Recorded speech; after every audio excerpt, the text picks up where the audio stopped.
This is Pattern Practice.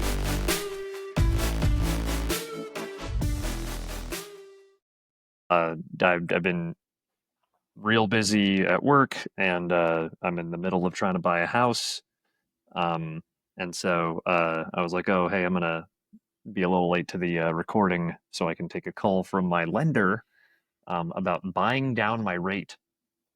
Uh, the not real number that's just a here's how it kind of works number was like 2,500 to buy down from 6,875 down to 6,500. And that works out to breaking even in roughly 18 months. So that's pretty fast. The logic behind it is if you think the rates are going to go down before 18 months, you are wasting money by buying the rate down because it won't return in time. I see. If you think it'll take longer than that, do it. If you think the rates are going to go up, do it. Right. I'm in the third camp, frankly. I'm not optimistic about the rates chilling anytime soon. There's a bunch of stuff moving around, and I mean, all the because if people. they were to drop significantly, you could just refi at some point, right? Well, I could just So refi, essentially, and that's yeah. why I consider it insurance. or failure to lower rates insurance. Like, Yeah. Yes, please. Man, I gotta stop this development service. Let me close down my code. Man, it's funny to me how, at least I perceive. Let me ask you rather. Yeah.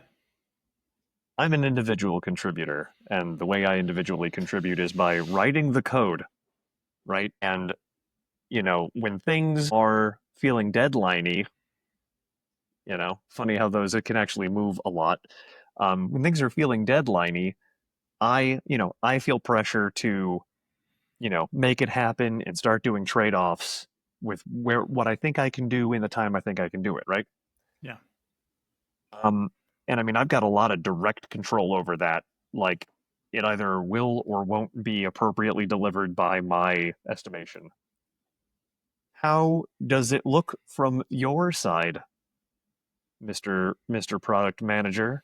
I imagine, I'll guess, how could you possibly have anxiety about it? You're either right or you're wrong, and your job is to manage risk. There's some techniques you can do to be less wrong, right? But you don't have a whip, and maybe you can do some culture stuff. So what does it look like from the PM side to deal with not the stress, emotional stress, but like navigating it and your power over it. And wait, do you get the flavor of question I'm asking you here? I think so. I mean, to address some of what you said, I mean, definitely get stressed. You can't just throw engineers under the bus because that harms your relationships with the engineers. And so it impacts, like, I'm trying to think of a term for this, but it's almost like you get like a margin out of an engineer. And when you are operating on like high margins with the engineer, that's like I ask for a little, they provide a lot. And then when you're operating with low margins, it's like I ask for a lot and they're providing a little. And if you harm your relationship with your engineers, then you're going to see your margins dip. You're going to start getting less from your engineers for what you ask. And, there are times when I'd say like times are good and you're like, oh, if you get a minute, this is not super urgent, but maybe if you get a minute, could you maybe do this thing? And the engineer's like, oh, hell yeah. And then they go and they do something that's 10 times better than what you asked for. And it doesn't impact the other stuff that they were working on. Like they're able to really kind of figure out a way to make it happen. That's like a high margin situation.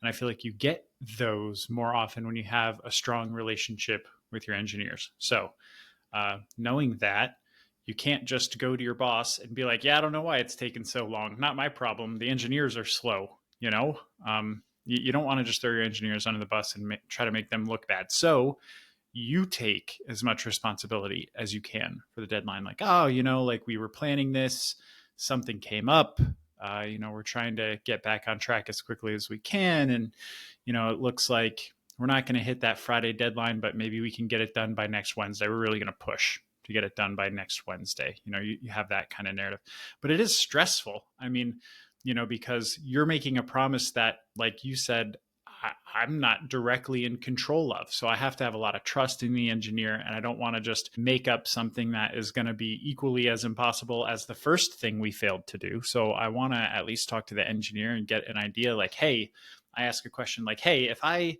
say that we're going to shoot for this next week, like, is that super unreasonable of me? Am I being, rash? Am I not being reasonable? And if they're like, yeah, that's cool. Sometimes they'll say like, yeah, that's not going to happen, man. And I'm like, all right, well, good. Then I won't say that. Thanks for letting me know. So what can we, maybe reasonably say? And that's when I'll try to say, I try to push on like the 80% confidence interval kind of thing. There was another piece of this that I thought was kind of useful. You, as an engineer, are going to help your PM if you tell them earlier than later that you're not going to hit a deadline. Like, what hurts me the most is when I have a certain expectation, and based on that expectation, I make certain commitments, or, I project like a certain level of confidence. Like, yeah, the engineer said it would be done by Friday. It's Wednesday. They haven't told me anything is off track.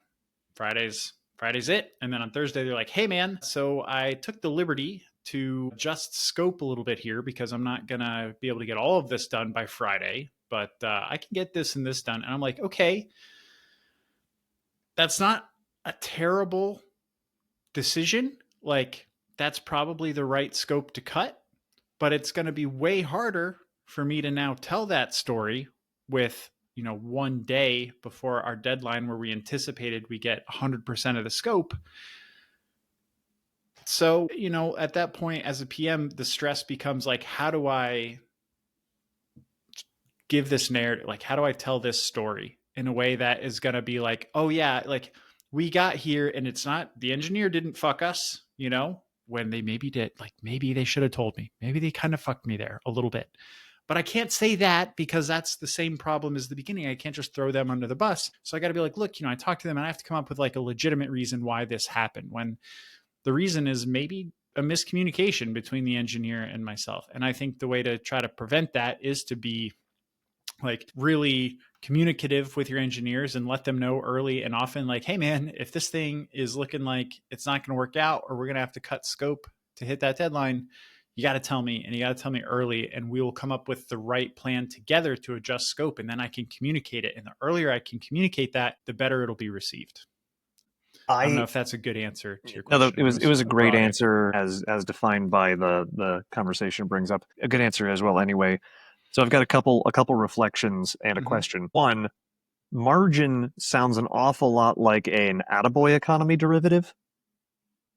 Your Attaboys Yeah. with your engineers, although it pays dividends to have that with them, and then you can what have Attaboy on margin with your engineer. I don't know. But so that was interesting.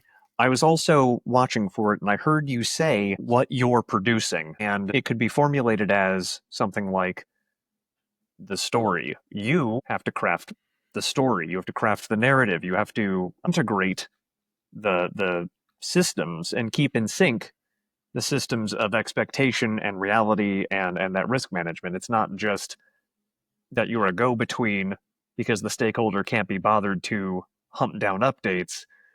When you were talking about it, I had a vision of you being a system administrator, no, a site reliability engineer, watching load on your systems and being like, oh man, no, the load's getting too high and my monitoring was unreliable, and we need to make sure the monitoring's there so that I can, subvert and overload, for example, and that your peopleware ops, Mm-hmm.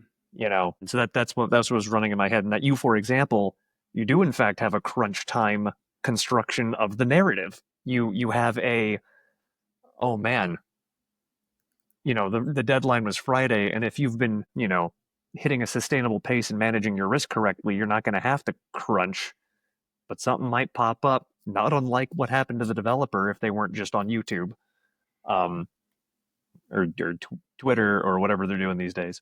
Um, Now yourself have a crunch time deliverable of this narrative construction, and it's landing in production, if I may. Is any of that landing? Is that fun?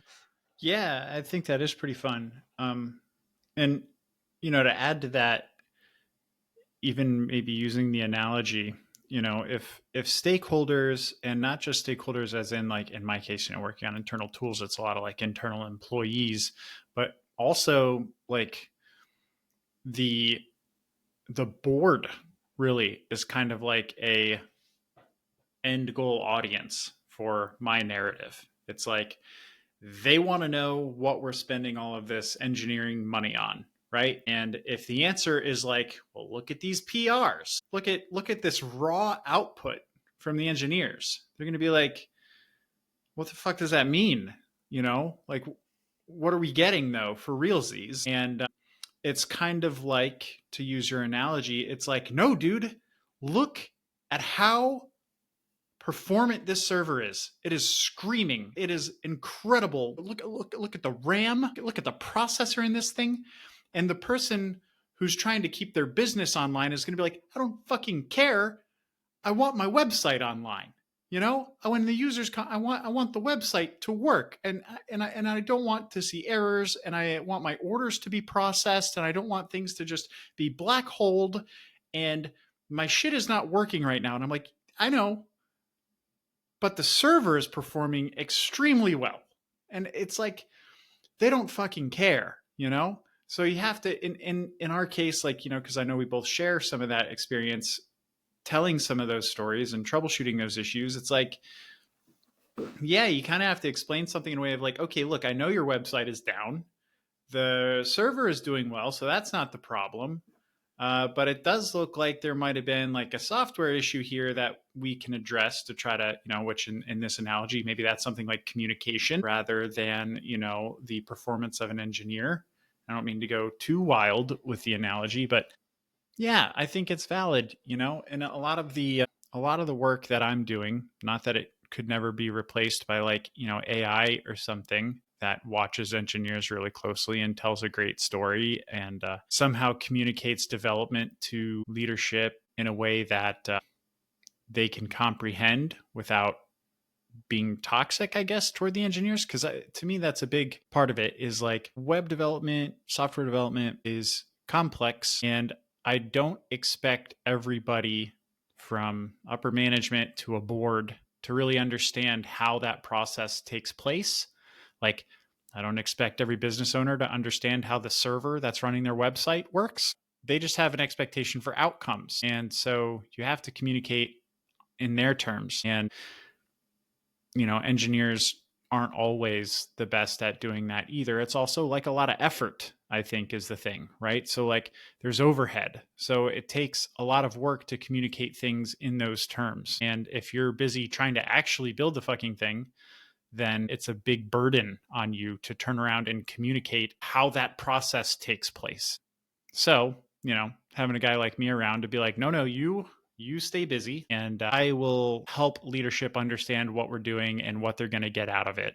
And it doesn't matter so much, what the engineer's day to day looks like or what PRs they got up or whatever. So you're communicating more in terms of like user stories or something like that, which like, not that I use a perfect format, but that's really what it is. I mean, that's what it turns out to. It's like, hey, you now as the user, like you can do this thing now. And that's all they really care about. They don't really care at all about the productivity of the engineers. But if you go too long without something new that the users can do or some, positive outcome, then eventually they're going to blame you and then the engineers and be like, why is nobody working around here?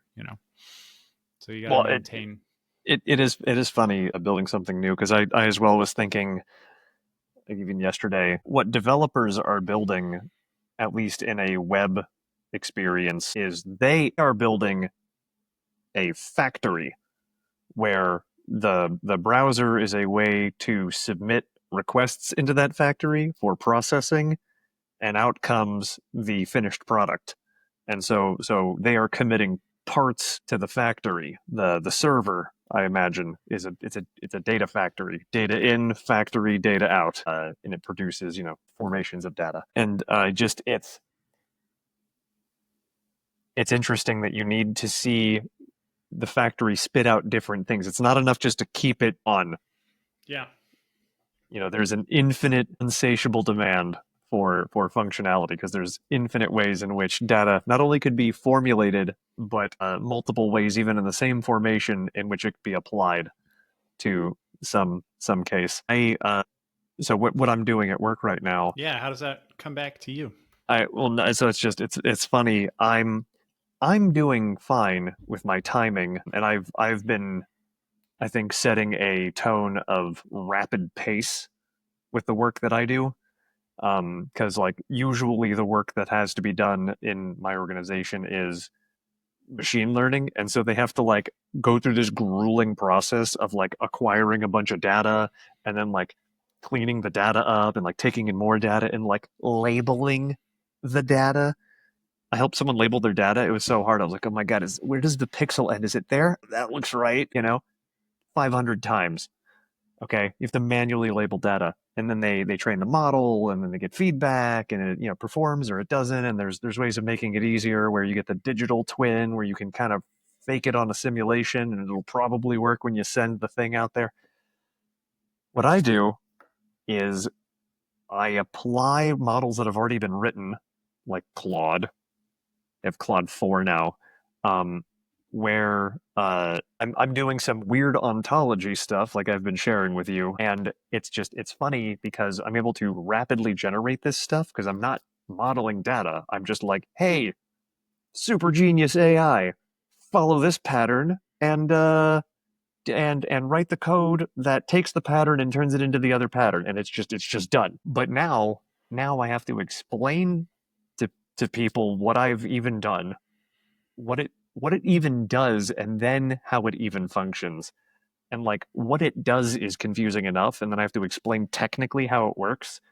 um the generic share is something like you assert a scenario, you know this thing is late or whatever.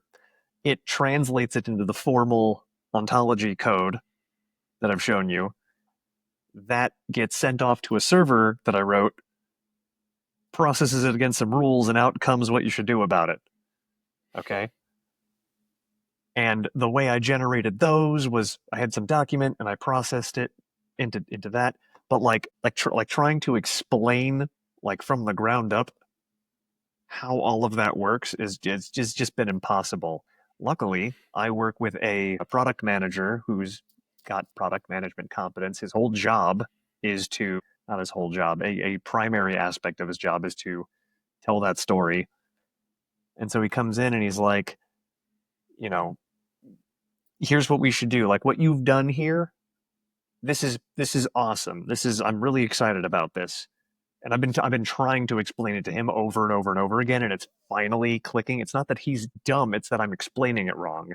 Where I start at, all right. Well, the first thing we're going to cover is the RDF XML specification. It's like that doesn't. I have no ground upon which to attach what you're saying now. That you're just saying concepts at me. It doesn't attach to the rest of what I know, which I see as the problem, of course. And so he's like, okay, we're just going to show them thing in, thing out. Great. Now we're going to show them what it made and what it said in the simplest possible example. Okay, now we're going to escalate the example and show that it scales. Ah, very good. And now their question is going to be, how does it do that? That's when we use these building blocks to say, oh, you see this? You see this piece here? That is what caused this. And they go, oh, okay. And if they want to know like the real specifics, they're lying. No one cares. Yeah. Why do they But need to know how it works? this is a technical feasibility proof of concept. And Oh, so so your audience is more technical people. it includes more technical people, although we need to be able to explain like what's going on in a way that is useful. Like, we're encoding it this way, like using a language model to get the outcome is very, very different from using a database query to get the outcome. Like one is stochastic and one of them is deterministic. And you can't rely on the stochastic one necessarily for this use case. And so we're building a deterministic route, and this is the way we're going. It's just the story crafting side of it has been critical. And I feel like I can talk to people. I don't know what it is about this project. I think I just talked to Claude for too long by myself, that I'm too deep and can't talk to anyone about it. Why can't you take that right back up? Why can't you talk to Claude or ChatGPT or whatever and be like, here's my issue, and I need to communicate this in terms that people are going to understand, and fuck the PM. I tried that. I was like, okay, now I need to catch someone up to speed from zero Yeah. on what we're even doing here. And so it did, and I thought it was good. But I think the problem is when you ask a language model for an answer, by default, it's going to give you something generic. It's not going to be good or bad quality. It's going to be the average of what's been said on the internet. And so, what you need to do, the way you get the most out of it, is you demand very specific attributes. I need it to do this, and then this, and then this, or I need it to cover this property, this property, this property. And the product manager has more competence in that than I do. A taste for elements of story crafting, to be like, oh, you will need to do it in this way. You may be starting small. Like after watching him, I probably could go back and do it and be like, okay, we need to introduce it, not technically. Like this isn't teaching someone the technology. This is a product oriented catch up with some tech background if they demand digging into how the thing that they're on board with actually works. You know what else I'm kind of hearing out of this that's interesting? Because I don't think it's impossible to be replaced by AI, but it certainly isn't there yet, or at Not least the yet. tools that we're using aren't there yet. It's the relationships that the PMs have with your stakeholders and with leadership. Because what the AI isn't going to do for you is be like, well, what Stephanie is going to ask you is, it's like it doesn't know these people. And as a PM, like you used a couple examples along the way that were like, oh, well, then they're going to ask. And I think that goes beyond just like, that's not a statement that refers to just like the general stakeholder is then going to be curious about. It's like these specific people that I know and I've worked with for years are going to have these specific curiosities about this thing that we're describing to them. And so we need to be prepared for those questions specifically. And there's going to be a certain approach, and there's certain woo channels that you're going to need to keep in mind when dealing with this person and with this person, with this stakeholder and this leader. And I think that that's something that the PM types, are useful at doing still. I mean, I do see the possibility for a future where like, yeah, I mean, the AI is just watching Slack and it just knows how people are. And it's going to be like, okay, well, who's your audience? And you're going to say who your audience is. And it's like, okay, here's how I would craft an argument for this audience if what you're trying to, or not even an argument, but like here's how I would craft the message for this audience if what you're trying to convey is this and that. I'm torn between demanding the canonical woo channels description from you because you mentioned because I can't remember what all of no. them are. Okay. Right now. Well, then that makes this choice easy. The other way is another LLM application. I've been workshopping a little with some people, and they're kind of on board in concept. So you were like, it'll eventually get there to know these people and know what they expect. So I was working with a member of my leadership on where do you apply generative AI? And I mean, I'm not the only one in the company doing it. I'm not necessarily the best at it or whatever. I've read enough about it that I'm a good resource. Okay, that's fair to say. And so I was paying very, very close. I just sat in on their day. I was paying very close attention to not, how should you answer this question or like what are they missing? Like this wasn't a fix what we're doing topic. I took it as how can we apply, for example, language models. And so I was in one meeting and they were like, here's the update and here is the delays that are not what we told you. It's a week later now. And he's like, yeah, that's fine. What are you depicting here? How does that work? And then they would explain it, and he's like, "Oh, well, next time can you do this, or I prefer that you present it in this way, or let's start tracking whatever." But the ones I wanted to emphasize though in this conversation was there were a lot of like fundamental, always applies preferences about what needs to be, where he'd be like, he keeps asking this kind of question, you know? Like the guy I'm working with keeps asking this kind of question and has this like category of interrogation that he seems to be bringing up. And if you, for example, had a transcript of this call, many calls, you could extract, of course, action items, sure, but then you could also extract underlying categories of interrogation. Like, you're going to always get this from there. Turn this into a document that interrogates your presentation artifacts, so you're ready next time. And then every conversation never rehashes a preference. It's just preference stacking. I'll take a breath there. I have the second half of this, but what do you think so far? I'm with you. I'll Okay. say that. I'll just say I'm Okay. with you. But Okay. I would say continue. Okay.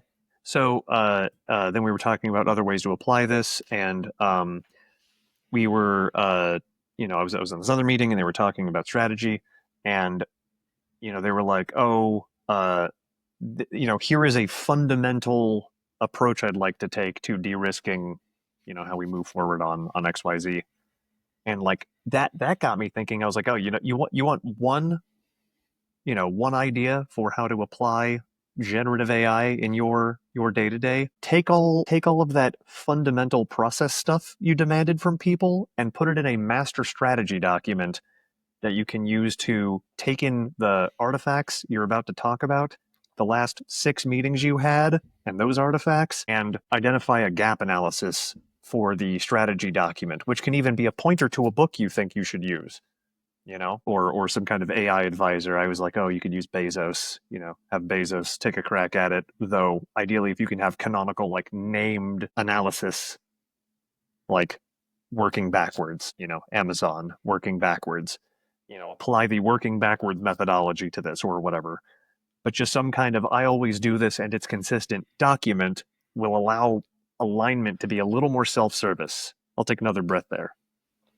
You know what comes to mind? Ever feel like you're just answering questions all day instead of actually building? If your engineering team's grown fast, Summerfield Consulting helps you level up so you can be the captain, not the pilot. Summerfield Consulting, from pilot to captain. I was just thinking that. That's funny. Yeah. I It just brought it to mind. I no, I it's evergreen, frankly. Summerfield.consulting. And that's the end of that run. Dear audience, there's a $1 for the month slot Wow. open up for June. You let us know. Um, but yeah, I just that's where my mind goes, and I think it's an interesting application of capture and apply. Yeah, I like the capture and apply. I would we have this like tech spec document process that we've been I was going to say trying to get off the ground. I'd say it's off the ground now. Now it's in flight and we're trying to keep it in the air, I'll say instead.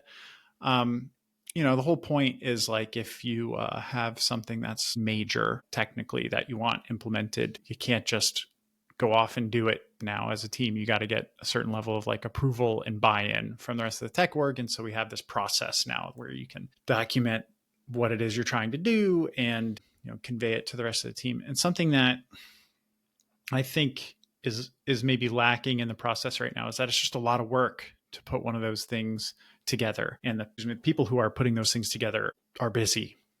They're building other stuff, and so you have this like idea. It's a really good idea, and you think, oh, if we could just build this way, then it would solve a bunch of problems for folks. And it's like, oh man, that's a great idea. You should write up a tech spec doc, and we can review that. And I think I've run into some folks like, yeah, when I have time. And man, there's a format to them. And I think you could probably get away with maybe just like talking to a prompted LLM, just be like, okay, well, here's like my idea, and here's kind of the technology that I want to use, and maybe it could formulate these things for us a lot faster. Oh, It could make it a lot easier.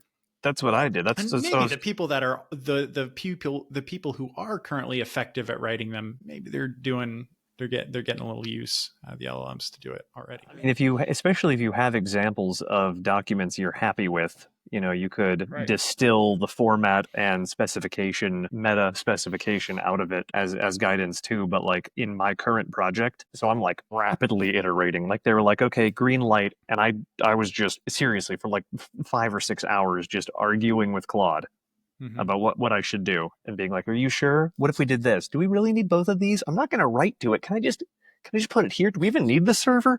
And like I was, going down. Turns out we don't need the server. And once I would hit a stopping point, I'd be like, okay, I need you to write, you know, design plan for this system.md for me to catch someone up who did not have this back and forth so I can paste it to Yeah. them. And I would save it as I had like in my repo, I was like docs/dev log slash, date hyphen some name.md. And I've got like 20 of those documents that just show the evolution of the design from something that I think is stupid now to something that was awesome but impossible to something that's like what I'm working on now. And so having a long drawn out argument with a language model or a long drawn out argument with a person if transcribed, Mm-hmm. you know, especially if you have an example to follow along, you can probably do it in one shot with Claude.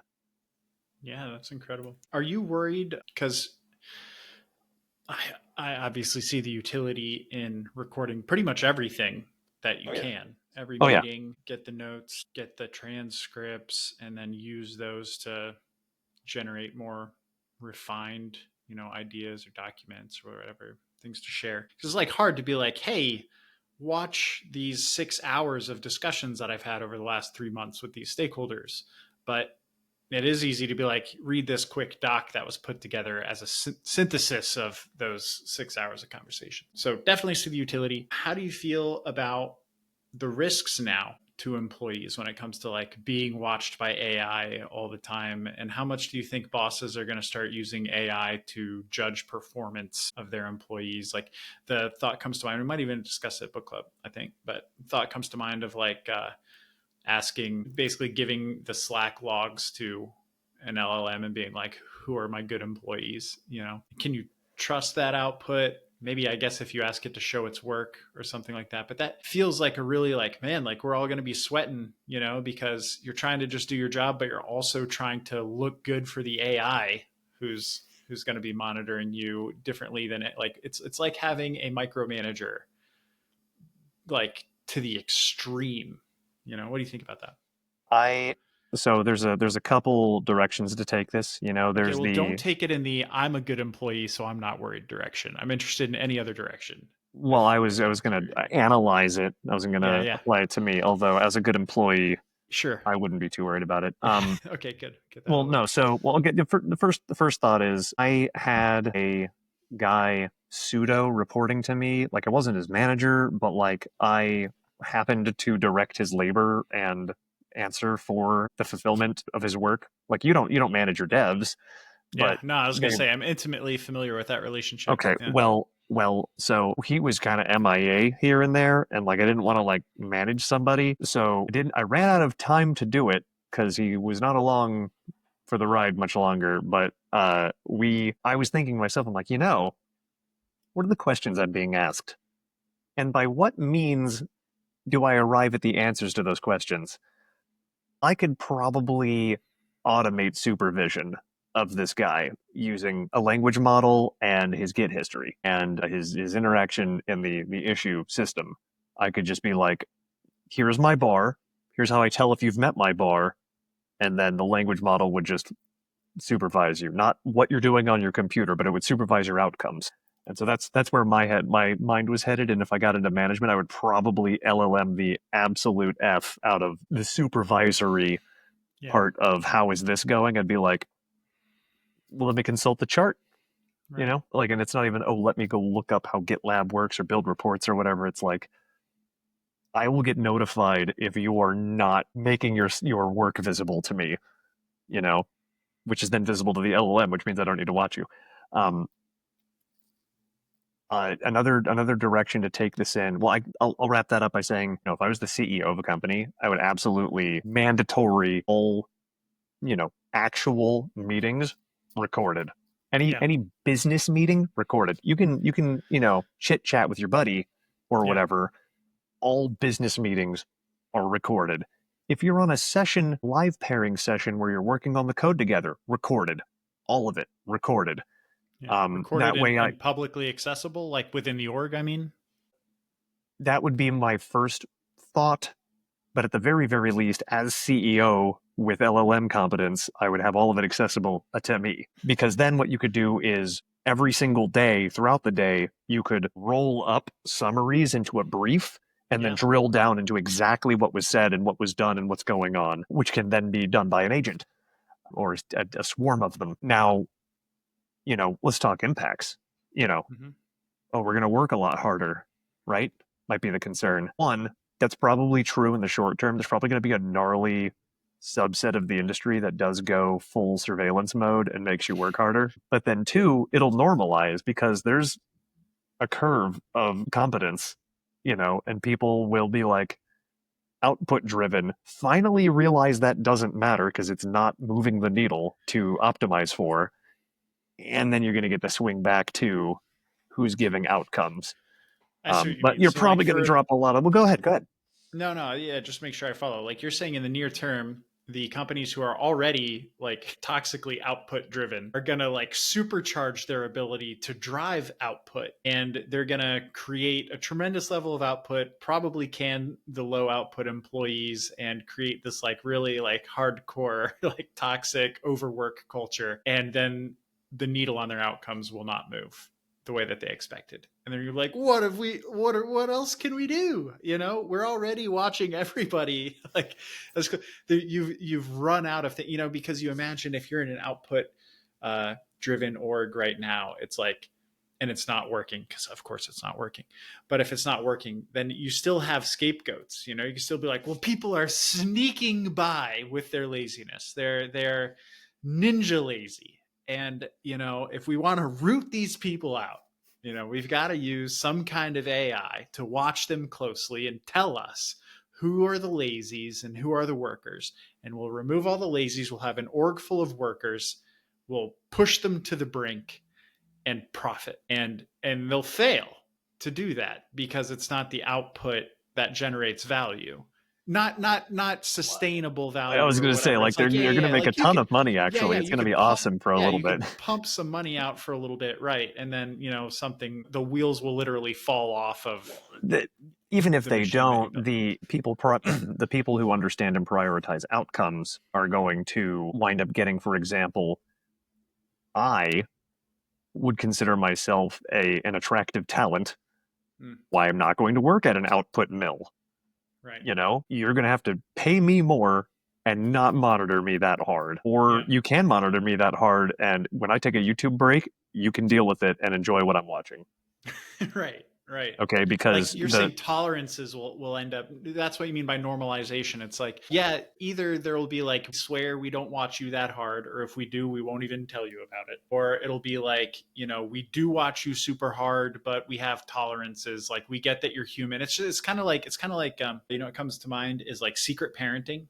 You remember that used to be a bigger topic back in the day when like remote culture was kind of taking off. But it was like people were at home, and apparently it was really common for you to like pretend that you didn't have kids in your house and stuff, or pets in your house and things like this. Oh, sorry, my dog just ran behind me. I didn't, like it was some kind of taboo to some people who weren't used to working online. Like we couldn't expose our lives to each other in any way. And now I think it's a lot more normal to like, oh, look at the baby, and they got like bounced on their knee at a meeting and stuff like that. And it's like, you talk about how appropriate it is or isn't. It's like it shouldn't be disruptive. It's okay to all kind of laugh and whatever for a minute, but then, yeah, you still got to work. But I feel like there's tolerances built in to where that's kind of fine. Nobody cares, or even in the middle of the day, if you're like, sorry guys, kid puked, I have to go deal with the thing right now. It's like very normal. I feel like that people are like living their lives in an integral way with their work. You call it like time shifting or time management or work-life balance. And, all those things are kind of related, but I feel like it's a lot less expected now that folks like punch in at 9, punch out at 5, and aside for maybe a lunch hour, have like zero distractions throughout their day, and they're 100% available for work or are focused on working. I think it's more common now that people like, maybe they're online and poking around and looking at stuff with kind of like 25% dedication at like 8 a.m. That's me. I'm like up in bed like an hour before work day starts, but I'm kind of like catching up on Slack and I'm doing some stuff, and that's not that's not zero work. It's certainly not like full throttle, I'm at my desk 100% focused on the task at hand kind of work either. And I do kind of similar stuff later into the evenings, but also during the day. You might be like, well, you're overworking. And it's like, well, no, because in the middle of the day, if I have a distraction or an example like tomorrow, I have an electrician coming to my house and the window is 11 a.m. to 5 p.m. I'm not exaggerating. I know that that's like cliche, but that's literally what it is. I have it in my calendar. That's what they told me on the phone. And I'm like, 11 to 5. Well, like, I'm not going to take the day off. I'm just going to have a couple meetings. And like, if he shows up during a meet, maybe I'll slide something. Like, I'll figure it out. I made sure it was on a day that I'm relatively flexible and I'll deal with it. And when he's here, it's going to take probably less than an hour of my time, and I'll munch on a sandwich or something while it's going on so I can double dip with my lunch, and then I'll get back to work. But is that landing at all with you, that like we've already had some tolerances kind of built in now, or we've adjusted or we've normalized certain things that are different than your punch in, punch out 9 to 5 workday? And you're kind of saying this might be a further evolution of something like that. Like at Yeah. first we're watching you like a hawk, and then it's like, well, again, either we dial back the watching because we can't hire talent if we're gonna put them under 24/7 surveillance, or they're fine with the 24/7 surveillance as long as the consequences are reasonable for That's what I was saying. It turns it into a market, a supply and demand situation. I'll right. point out, yeah, the remote tolerances. For example, working remote at all, is already becoming a normalized thing, depending on your talent and your compensation demand. Like you can be like, no, like recruiters hit me up and I'm like, hey, that sounds interesting. What's the compensation? And they'll be like, oh, blah, and I'll be like, okay, cool. Let me know when that's remote. Hit me up. Here for you. You let me know.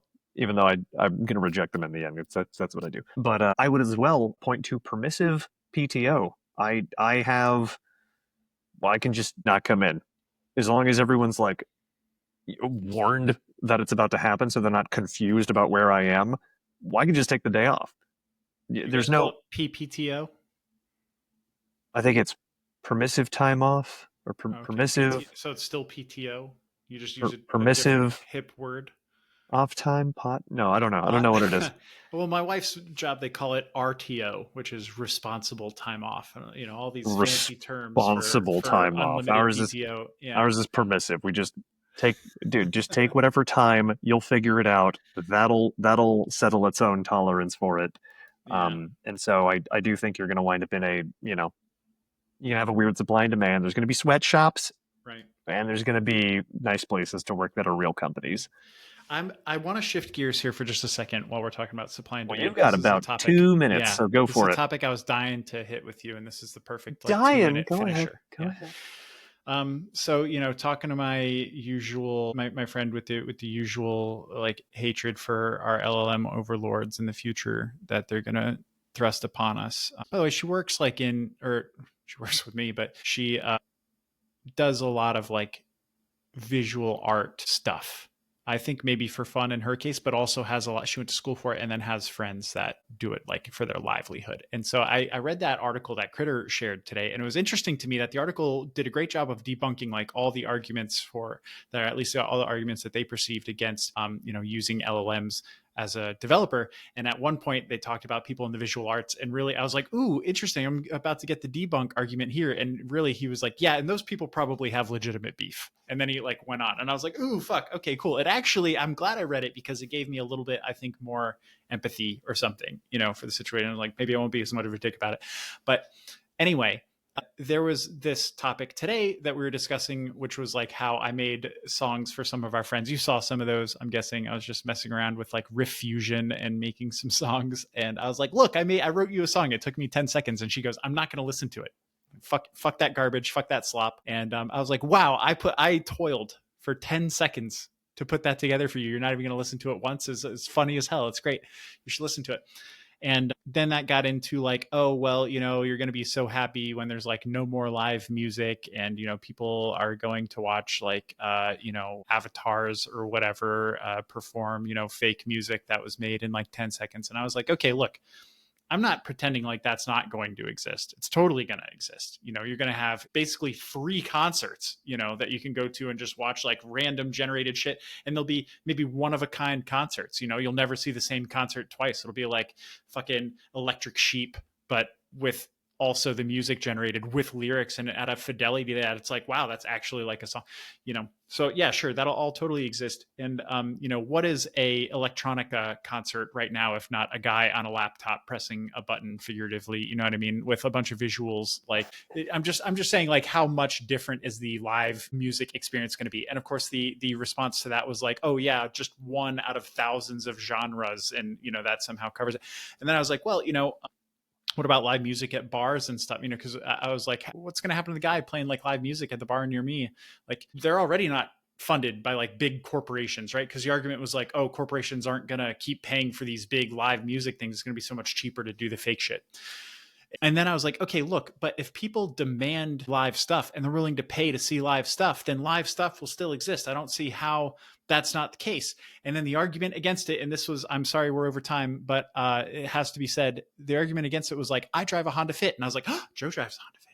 And it was, I drive a Honda Fit, and you can't buy a Honda Fit anymore, even though there is extreme demand. And I have proof that there's extreme demand, because when I go to the dealership, they want my Honda Fit because they know they can turn around and sell it for more than I bought it for.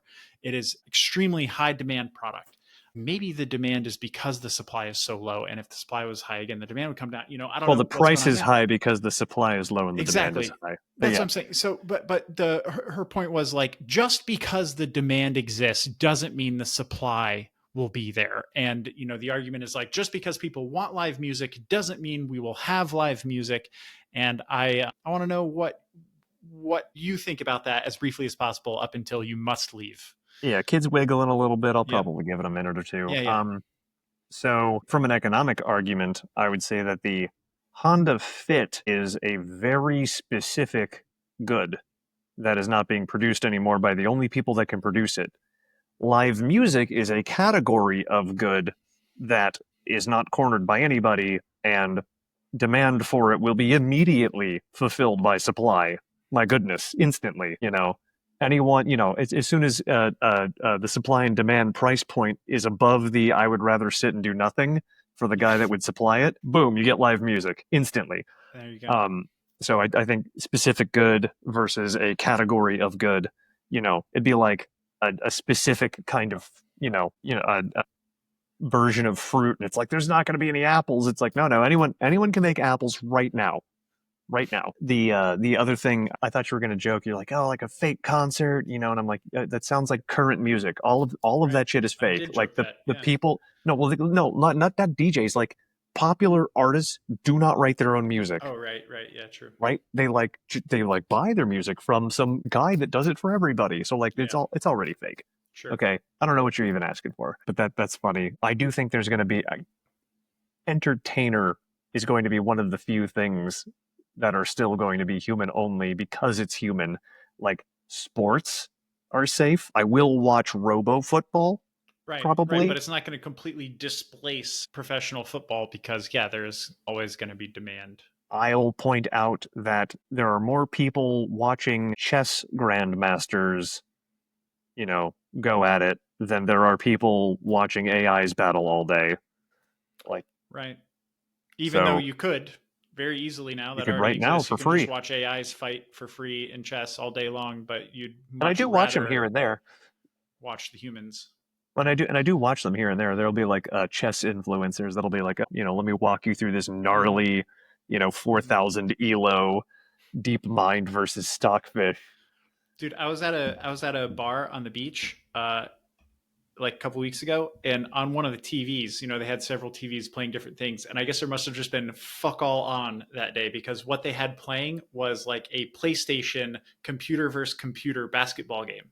Is what was playing on the TV. It was like people in here right now are like, this is what they're observing, this is like what they're watching. And what's sick, what's fucking disgusting is I'm sitting there thinking, this is ridiculous, this is terrible content. I'm sitting there sipping my drink, staring at it. I just watched it. I watched it for maybe 15 minutes. I watched that fucking game, computer versus computer. It's incredible. So yeah, I think that, but that's kind of my point too, right? Is just because we are going to have infinite slop, right? And some slop arguably higher quality than other or whatever, your mileage may vary depending on you as an audience member. You're going to have infinite slop. And just because you have infinite slop doesn't displace the things that will remain, that will continue to have legitimate demand because people just want to see it. And if something is no longer desirable, then like, yeah, man, that's the way she goes. Like, I'm sorry, you can't just produce something nobody wants and be like, woe is me, I got fucked by AI. Like, yeah, I mean, you're making something nobody wants. I get the argument that is like, oh, I have somebody who is educated and they make like simple little kind of cartoons or things for like magazines and stuff like that, and now AI can easily hit that bar, and so they're displaced. I get that very human kind of thing that's going to happen, but I see no reason why those people can't leverage those tools to create much higher fidelity, much faster output, stuff. And if you have an artistic mind, you give me Sora, right? And you give my mom Sora. I'll pick on my own mom. I'm going to create way cooler shit than my mom is with Sora. I just have a more artistic mind. My mom will tell you, she's like, I can't do art for shit. I can't draw a fucking stick figure. She said those words before. And what she really means isn't necessarily like, oh, her hand isn't trained properly. It's like she literally doesn't think like an artist when she wants to put something down on paper. And I think that just by being somebody who thinks like an artist, you can leverage these tools to create even better art than you ever had before. But if you're like, it's taken my fucking job, like, yeah, you're fucked. You're fucked if you refuse to use it. Yeah, yeah, and I mean, being a wielder of the tool to orient it down a specific path is is always going to be an important competence. Yeah, bro. Um, Animators picked up computers for a reason. There's a reason. I mean, I'm sure there's still hand drawn animation out there, but a majority of it is done with a computer. And it's like, yeah, the ones who learn to use it are the ones making bank for Pixar and whatever else. I really enjoy writing code by hand, and I haven't done that in months. Yeah. The dude who wrote I've that blog post was like, yeah, I like making fucking stuff out of woods. I like woodworking in this like weird Japanese style. Do it on your own fucking time. When you're doing work, like use the tools that are going to make you maximally productive. And then when you want to do your weird, obscure shit, like, yeah, do that as a hobby, man. It doesn't have to be your livelihood. well, even as my hobby, because like I'll well, one true, but even as my hobby, have found that, or rather, I'm trying at work and for hobby to just touch the code never. I'm trying to spend all of my energy trying to get the thing to do all of the coding for me. Not because I'm even going to save time. It actually takes longer than if I were to just do it myself. It's that I'm trying to lean into honing the tool Yeah. and gaining that competence for applying it to that end. You should also link the blog so we can pop it in the description. Um, Sure. Yeah, well. but yeah, uh, there's gonna be that, and then there's gonna be data creators, people who used to be artists that create data for models, and then they license their unique and wonderful data. I didn't even think about that, but that's a good point. That's pretty funny. Like you create a new art style and basically license that to an LLM to then utilize your art style. Yeah, you patent it with the state, and then you license it to an LLM or whatever. And if you can show that they're ripping you off, you wait a full year, and then you sue them for the total value they've stolen from you. Yeah, with your AI lawyer, With your AI lawyer, yes. you That know. hopefully isn't using a patented technique, so, Right. watch out for that. Okay, cool. I think that's about it.